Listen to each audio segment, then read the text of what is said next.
Hi, y'all. I'm Michael. I'm Michael Lane. I'm the president of LiftPort Group. And if you're watching this, we've been doing videos for almost 2 months, 6-7 weeks now. And I'm grateful that you're watching. So thanks for sticking with us. Today is another thrilling adventure in space policy. Locally on our team, we refer to it as Space Policy Friday. I know that that's not everybody's favorite topic, but I appreciate y'all sticking with us. This stuff is important. So today we're going to work through more of the space policy document that came out of DC a couple weeks ago. And we're working on some cool stuff for next week. So we've got some big updates on lunar missions coming up. And we're going to go into LiftPort's history. So as always, this is where we're going. We're going to the moon. So all of our conversations wrap around that big singular task. Late July this year, the National Space Council and the White House issued this new policy. This new policy is changing everything. We've seen evidence of it, evidence of those changes almost every day, every week since this policy came out. Some big stuff happened yesterday we'll tell you about in our next video. So what we've been doing so far has really been preamble to the main meat of this document. So if you're interested in the preamble, take a look at the other videos. The next set, we're going to talk about these 5 big topics: commercialization of LEO, returning to the moon to stay, extending humans to Mars, and deep space science. And wrapped within that, we're always talking about education and workforce. So this is the meat of this big kind of game-changing document.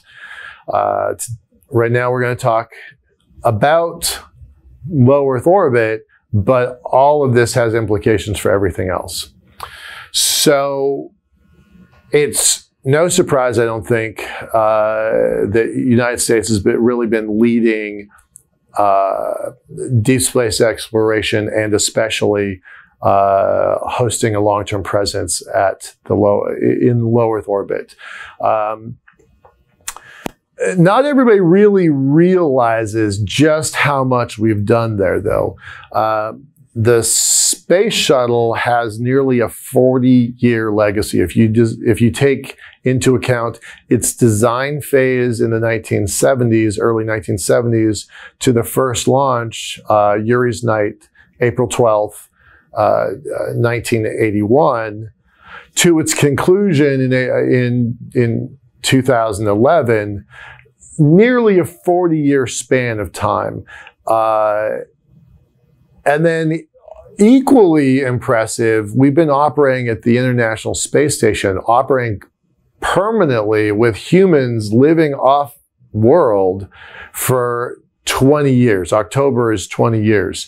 So we've gotten really good. Humans have gotten really good at low Earth orbit development. And that is vital to everything else that we want to do. But we're good at it. So let's stay good at it. Let's get better at it. And then let's use that as the stepping stone, as the catalyst for the next part of our human adventure. You know, as much as I love the International Space Station, I've been quoted once as saying it's humans' grandest achievement. And I would put it side by side to the Large Hadron Collider. I would put it side by side with you know, a lot of amazing infrastructure assets. And I think the International Space Station is humans' crowning achievement up till this point. But there is no way, economically, politically, financially, logistically, there is no way we are going to do that again. We are not going to duplicate this $1 million facility.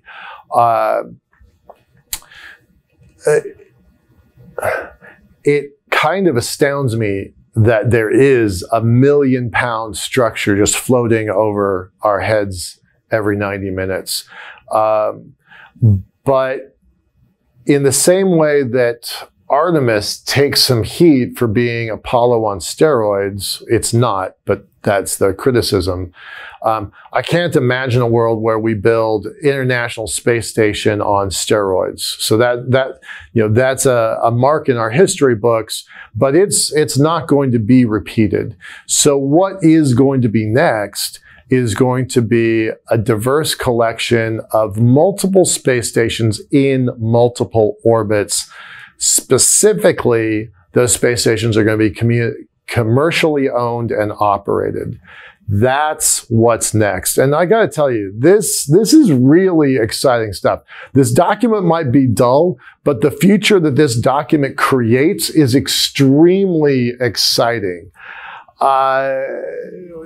You're going to have stuff at ultra low Earth orbit, mid-geosynchronous, all the way out to the Lagrange points, even extending to the surface of the moon. You're going to have a whole bunch of free-flying space stations, all doing slightly different things, but that's going to enable humanity in a way that really nothing else ever has. So these are stepping stones. They're important stepping stones.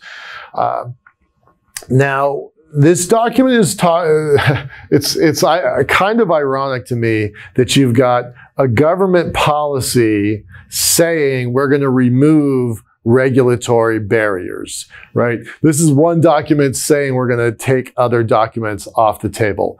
I feel like there's a little bit of irony in there. In my experience, very, very few things ever remove regulatory barriers. So I'm a little curious to see how this goes. The optimist in me wants this to happen. The realist in me is kind of skeptical. But I am excited about this very bold language about the private sector pursuing revenue-generating activities. This is the basis of kind of the American approach to space. Release the capitalists and let them go do what they do best. Find holes in the market, find holes and niches that they can exploit and hopefully generate revenues out of it. So I'm pretty excited about that. That is pretty markedly different than our near-peer competitors of China and Russia. So just the approach, the methodology of this, I think, is really important. And that's going to be a test. It's going to be a test of those systems. The idea that those commercial companies get to retain their intellectual property is paramount, honestly.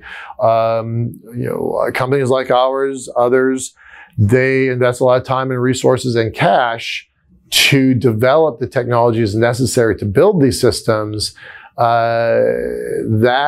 That's got to get a return on investment. Otherwise, the investors won't write those checks. So having this language in here protects the whole ecosystem. So that's also very good to see. Now, I have some issue with this language. The United States government will continue to be a major customer. To my knowledge, and please let me know in the comments if I'm missing something, to my knowledge, the government's really only been a customer for two companies, Bigelow Aerospace and Axiom Space. Now, Bigelow has a history and heritage and a legacy. They've got free-floating assets in orbit, and they've got stuff connected to the space station. So certainly, NASA and the government have been customers. Would I say major customers? I think that language is a little misleading. With Axiom, I have a lot of confidence in those folks, but they are as yet unproven as a commercial provider. So this language of will continue to be a major customer, I think that's a bit misleading. That doesn't really characterize the environment accurately. So I hope that this happens. I hope that the government takes on this anchor tenant position. but this language about will continue to be a major customer, I'm going to take some issue with that. So these orbital platforms, the ones that build opportunity for us, that stuff's not going to be easy. And along the way, we are going to have to perfect technologies that we're adequately good at now, but need to be expertly good at. So space communications, we've been doing that for a long time, but there are changes coming, especially optical communications. So that's going to be a technology we're going to watch develop in the near future. Propellant depots. The stuff of science fiction for decades, generations, not actually working in the real world, in the real environment. So that kind of stuff is going to have to get further developed. And ultimately, there's still stuff we need to know about human health and astronaut training. So these facilities, these orbital facilities, are going to have a lot of work to do.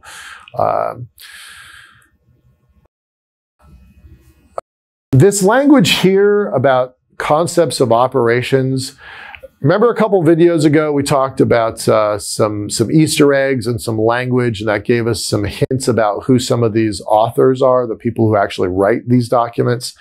When you talk about concepts of operations, as a former US Marine, I really zero in on that language and think, probably some folks with some military experience wrote that. Now, yes, concepts of operations are used in lots of other places, but my strong hunch is that this was, the author of this section was probably somebody from the military.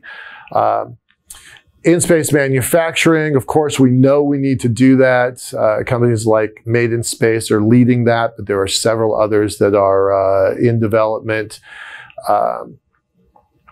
And as we get better at that, we're going to get better at the launch requirements. Hopefully we can build this stuff on orbit, the stuff that we need, like fuel. That will facilitate all future missions, to the moon and eventually to Mars. So this is a series. I appreciate y'all watching. I'm going to jump straight into the next section here in a minute.